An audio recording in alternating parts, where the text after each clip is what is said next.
அன்பு தமிழ் நெஞ்சங்களுக்கு வணக்கம். சூப்பர் ஹீரோவாக நடிக்கும் சூர்யா தற்போது ஆர்ஜே பாலாஜி இயக்கத்தில் தனது 45வது திரைப்படத்தில் நடித்து வருகிறார். வெற்றிமாறன் இயக்கத்தில் வாணிவாசல் படமும் சூர்யாவின் பட்டியலில் உள்ளன.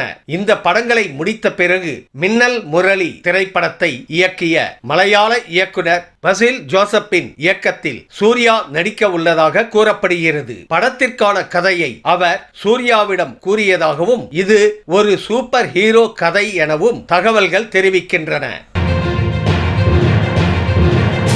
விஷால் இப்போது எப்படி இருக்கிறார்? மகாராஜா பட வெளியீட்டு விழாவில் காய்ச்சலுடன் கலந்து கொண்ட விஷாலின் வீடியோ ரசிகர்களை சோகக் கடலில் மூழ்கடித்தது. சரியாக சீவாத தலைமுடி, கை நடுக்கம், கண்களில் நீர் என பரிதாபமாக காட்சியளித்தார் அந்த நிகழ்ச்சியில். இந்த நிலையில் புதிதாக திருமணமான இயக்குனர் அஜய் ஞானமுத்துவுக்கு விஷால் வாழ்த்து தெரிவிக்கும் வீடியோ தற்போது வெளியாகி இருக்கிறது.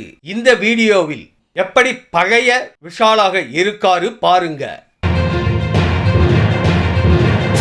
முடிவை மாற்றிக்கொண்ட விஜய் ஆண்டனி தமிழ் சினிமாவில் இசையமைப்பாளராக அறிமுகமாகி ஹீரோவாக அவதாரம் எடுத்தவர் விஜய் ஆண்டனி. அவர் ஹீரோ ஆன பிறகு அவர் நடிக்கும் படங்களுக்கு மட்டும் இசையமைத்து வந்தார். இந்த நிலையில் 12 ஆண்டுகளுக்கு முன் அவர் இசையமைத்த மதகஜ ராஜா திரைப்படத்தின் பாடல்கள் தற்போது ரசிகர்களை வெகுவாக கவர்ந்துள்ளதால் பிற படங்களுக்கு மீண்டும் இசையமைக்க அவர் முடிவு செய்துள்ளாராம்.